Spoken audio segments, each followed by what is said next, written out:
Olá, muito boa noite para você que assiste a Rede Vida, neste dia em que o governo passou a tarde, especialmente a equipe econômica, fazendo conta, tentando ver se consegue fechar o valor do auxílio emergencial de R$ 300, que vai virar aí o Renda Brasil, esse novo programa que deve substituir o Bolsa Família. Até aqui, a conta não fechou. E nós vamos tratar desse assunto hoje aqui com você no Frente a Frente, porque o presidente já disse hoje mais cedo, olha, não dá para tirar do pobre para atender o paupérrimo. Eu não vou fazer isso. Ele se referia especialmente ao abono salarial, que é pago a quem recebe hoje até 2 salários mínimos. São quase 12 milhões de pessoas, ou seja, um contingente muito grande que o presidente não quer deixar de atender. Hoje, aqui no Frente a Frente, quem vai discutir esse assunto com a gente é o ministro da Controladoria Geral da União, Wagner Rosário, que é quem está ajudando aí o governo a economizar, né, ministro? Para poder ver se consegue chegar aí aos valores para pagar o novo Renda Brasil. Muito boa noite. Boa noite, Denise. Um prazer estar aqui com você e com o Zé hoje. Pois é, e aqui comigo Zé Maria Trindade, meu companheiro de sempre nessa quarta-feira à noite. Zé Maria, está difícil fechar essa conta, né? Bom, muito bem. Olha, é difícil, porque o pacote tem que ser amarrado e as pontas todas têm que estarem juntas, né? Esta é a dificuldade e o desafio da equipe econômica e, evidentemente, ali as definições do presidente Jair Bolsonaro. Denise, a pandemia não acabou ainda. O povo decretou ali o fim daquele isolamento anterior e é difícil agora voltar. Mas a gente já pode ver sinais, resultados. E na área econômica, o presidente Jair Bolsonaro acertou, viu? Porque esse salário emergencial de R$ 600 sustentou famílias, sustentou cidades e aqueceu a economia num momento muito difícil. Mas não foi só isso. O presidente determinou a abertura de crédito especial para as micro e pequenas empresas e essa liquidez fez a economia andar também. E tem mais, a garantia de emprego, porque a suspensão do contrato de trabalho e a redução da jornada, no primeiro momento é desagradável, mas depois, no mesmo espaço, dá estabilidade ao trabalhador, é o tempo da engrenagem ali da economia andar. Hoje vai ser uma conversa muito boa aqui no Frente a Frente. Nós estamos com o ministro da Controladoria Geral da União, Wagner Rosário, que já tem aí uma experiência de controladoria, porque é da casa. É o primeiro ministro que foi da Controladoria e que chegou ao Ministério, e isso é muito importante. Ministro, a gente fala aí desse dinheiro que o governo aplicou contra a pandemia e vê a Polícia Federal ali correndo atrás de governadores, secretários, prendeu aqui o secretário de Saúde. E a novidade é que ainda não deu tempo nem de gastar o dinheiro, a polícia está chegando, quer dizer, o controle está de forma especial, né? Sim, mas a gente iniciou esse trabalho de uma forma bastante proativa, bastante... assim que o dinheiro foi, nós começamos a trabalhar em abril. Em abril nós montamos um grupo formado por servidores de todas as regionais e ali nós levantamos 278 entes federados que receberam recursos e priorizamos todos os estados, todas as capitais de estados e todos os municípios com mais de 500 mil habitantes. Depois, dentro da capacidade operacional de cada controladoria regional nossa, nós conseguimos buscar alguns outros, somando 278 municípios. A partir daí, iniciou um trabalho bastante, um pouco de TI. Mas é possível fazer um controle nacional, porque essas investigações, elas são estaduais, né? São as polícias e os... Mas foram feitas todas com base nesses levantamentos e em base em denúncias. Ou seja, a partir do momento que a gente fez isso, as equipes começaram em cada município, em cada estado, e buscando todas as compras, verificando o valor das compras, verificando as empresas que venceram, e aí nós iniciamos, depois desses dados todos coletados, um trabalho de inteligência dentro disso aí. Ou seja, quem é essa empresa, quando que ela foi aberta, se ela tem funcionários, quais eram as características dela, se ela funciona no endereço. Vocês têm um programa lá, né? Nós temos bons servidores que fazem buscas em diversas bases de dados, né, e procuram juntar. Então, foi um planilhão enorme que foi montado e, a partir daí, nós começamos os cruzamentos de informações. Agora, ministro, foi feito, o senhor conseguiu verificar todo o dinheiro que foi repassado para os estados e municípios? Quanto foi repassado e quanto foi fiscalizado? Olha, eu acho que naquela etapa, a última vez que eu tinha visto, dentro daquela transferência, acho que era assistência básica à saúde, também média e alta complexidade tiveram transferências que estavam na casa, na época, de 3, 4 bilhões de reais, né? Espalhados para todos. Nós focamos aonde era maior, né? Que é onde vai mais dinheiro. Né? Tem município muito pequeno que chega muito pouco dinheiro. Agora, nós nem olhamos isso ainda, e vai até ter uma discussão sobre quem é responsável pelo controle. Estão indo 60 bilhões do governo para cobrir as perdas dos estados e dos municípios. Recomposição de perdas, né? Então, é mais dinheiro que vai para a ponta. Esse recurso a gente ainda tem dúvida se vai ser fiscalizado por nós ou não. Mas esses 4, 5 bi que tinham ido, a gente olhou de forma amostral dentro desse programa.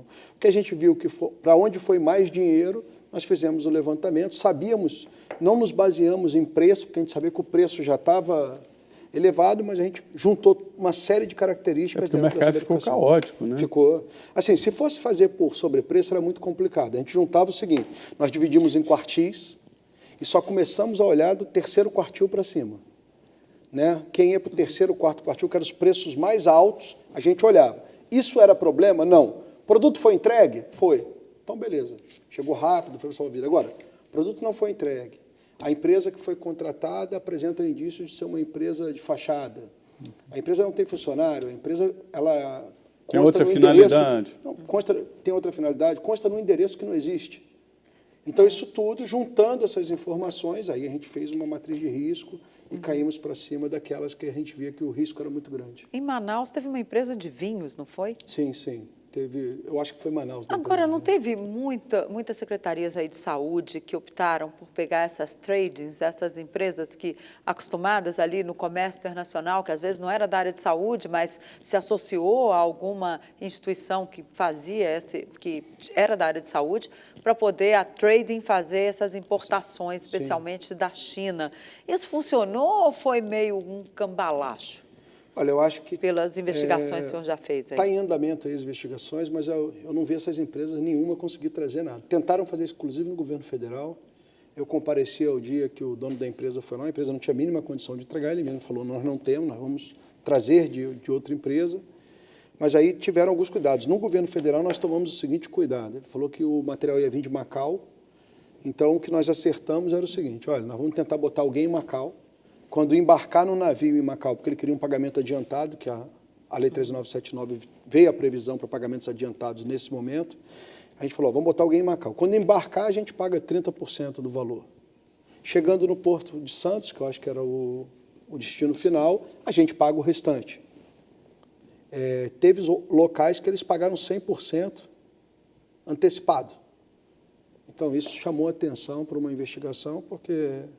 Acho que ninguém paga nada adiantado com incerteza de se chegar. E não chegou, né? E não chegou. Acho que ninguém recebeu esses materiais vindo do Qual o valor total que o governo federal investiu, ministro, nesse processo aí de compra? Porque muita gente acha que o governo está de braços cruzados e que tudo é Estado e município, mas o governo está... Eu fui visitar lá no Palácio, aquele centro de operações, e fiquei impressionado, né, o controle. Sim, sim. Quanto que o governo investiu nesse processo? De cabeça aqui, tanto de gastos diretos do Ministério da Saúde, ontem eu fui dar uma olhada, quanto o próprio transferências para estados e municípios, tirando esses 60 bi, ali tinham 44 bilhões, eu acho que já tinha sido executado cerca de 29. Muita gente está falando, a execução está baixa. Tem aquilo também, você compra uma coisa, vai demorar para entregar, a gente só pode pagar depois que recebe, né? Então, assim, o governo, que é os próprios programas de governo, o auxílio emergencial 250 bi, né? Você vem mais o benefício para a manutenção dos empregos, que eu acho que estava na casa de 50, 60 bi. Quando você vai somando isso aí, os números que eu vi chegavam perto de 700 bilhões, né? Quando coloca, inclusive, os disponíveis para crédito, que foi injetado, então é muito dinheiro que o governo colocou à disposição dos cidadãos. Agora tem também essa questão, o senhor falou no auxílio emergencial, como é que está isso? Porque teve ali uma série de benefícios, né, fraudados, que as pessoas, em que pé que ficou? Alguns foram suspensos, foi para a Polícia Federal, como é que está essa investigação? Sim, nós encontramos até agora, né, de todo... a situação, 2,95 milhões de casos, né, de problemas. Né, são muitos... Ou seja, 2.950.000 pessoas fraudaram ou Caíram é nessa, assim, caiu na malha fina, nessa, digamos perdão, assim? 2,9 bilhões. Bilhões de Exatamente. reais. Não, de beneficiários. 2,9 bilhões de pessoas. Milhões. Milhões. Milhões. Milhões. Perdão, Milhões, milhões. pois é. Perdão, 2,9 milhões de beneficiários dos 65 milhões de Dos beneficiários gerais. 65 milhões. Nem é muito, nem é 2 exagerado. milhões e 900 não é mil. exagerado. Nós pegamos 2,9 milhões de casos, tá, que somam 6,6 milhões de parcelas, tá, pagas. Isso tudo a gente... 6,6 milhões de reais ou Não. bilhões? Estou falando só de casos. De casos, de Deixa eu pessoas. ensinar- Casos, tá. Exatamente. E como é que você Entendi. chegou a essa conclusão? Analisando os CPFs? Né? A gente fez os cruzamentos das informações com várias bases. Seguro-desemprego, Imposto de renda. imposto de renda, a CGU fez alguma coisa, porque os órgãos, o Ministério da Cidadania, ela não tem acesso a isso, né? Mas a gente entrou nos benefícios que o sistema de óbitos, uma série de coisas. Pessoa falecida, consta como falecida, recebendo auxílio. Servidor público, recebendo auxílio. Nós fizemos tanto do governo federal, recebendo. militar, recebendo. É que existem vários tipos de irregularidades, né? Existem, inclusive, roubo de CPF de dados por pessoas, por criminosos, que lançam o nome da pessoa e vai lá e recebe o nome da pessoa. Exatamente. E existem os de má fé, que tem renda, que sabe que não pode e O que pede era acesso. mais, Qual é o maior número, qual é o predominante aí nessa irregularidade? Isso está em investigação ainda, mas eu acho que vai ser muita gente tendo o seu nome utilizado. Eles ainda podem devolver o dinheiro? Pode. Nós já temos hoje devolução de 137 milhões de reais. Já estão na conta Ainda do governo. pode devolver? Pode. É Vai ficar uma- aberto até o final do ano. É uma chance que o governo está dando à pessoa que recebeu por algum motivo e acha que não tem direito. Não é que não acha, é que a lei define, é uma lei, define as regras. Se a pessoa recebeu por algum motivo e não tem direito, se ele devolve, o que acontece com ele?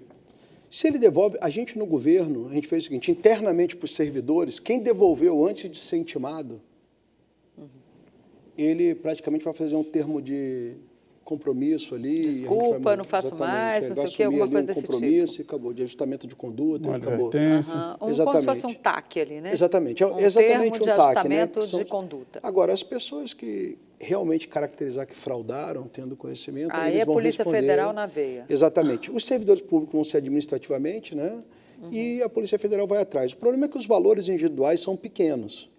A gente olha assim, é um valor, é um montante muito grande, que chega a 250 bilhões, mas se você for ver por pessoa, 600 mil, 200 dá 3 mil mais. reais as cinco parcelas. Né? Então, é bem complicado, e são 65 milhões de pessoas. Né? Então, a gente vai ver como é que a gente vai tratar isso. Eu acho que o grande objetivo da Polícia Federal não vai ser focar em pessoas. Ela vai focar em organizações criminosas que usaram o nome de pessoas. E Né? tem muito, ministro? Tem muito, sempre tem. A gente tem fraudes em todos os benefícios, tem fraudadores profissionais que eles buscam CPFs e tentam burlar o sistema por todo o tempo, solicitando algum tipo de benefício do governo. Aqui em Brasília teve até uma quadrilha que foi presa num banco, num caixa automático de um banco, tentando sacar os recursos ali já do tinham auxílio sacado. emergencial. A polícia pegou com 6 mil seis- reais Exatamente, em dinheiro. foi. Então vê que não é tão difícil. O importante falar é que desses 2,9 milhões de casos que nós verificamos, isso provavelmente vai representar em torno de 4 a 5 bilhões de economia ao governo.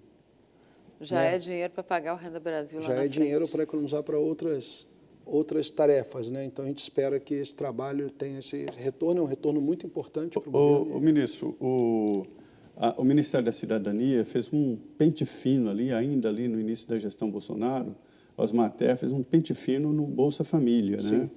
E viu ali também várias irregularidades. Isso é roubo de dinheiro público, uma quantia menor individualmente, mas, enfim, isso é irregular.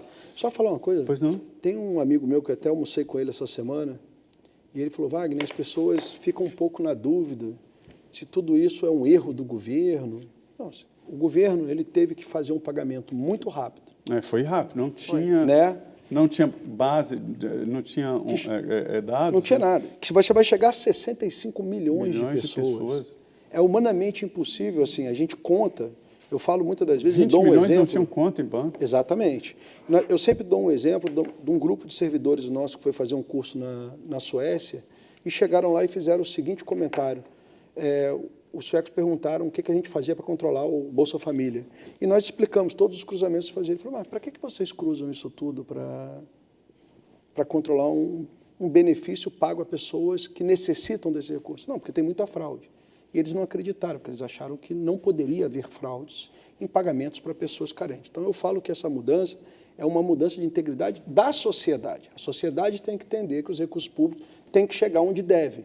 Os controles, eles vêm para evitar as fraudes. Então, a Controladoria é um órgão de Estado que faz parte do governo federal e nós recebemos nossos salários para evitar esse tipo de desperdício e é isso que a gente está trabalhando para tentar auxiliar o governo a fazer com que o dinheiro chegue onde tem que chegar. Ministro, aí tem 2 pontos. O primeiro é o sentimento de impunidade, né? No Brasil não se corre atrás dessas coisas e as pessoas acham que podem enganar. E outra é a profusão de documentos e bancos que existem no Brasil. Se existisse um só documento e ali estivesse todo o rendimento, todo o histórico da pessoa, ficaria muito mais fácil uma inteligência artificial seguir. Nós vamos agora um intervalo aqui, 2 minutos, e já estaremos de volta aqui no Frente a Frente. Nós vamos falar de tudo aqui, viu? Também de política.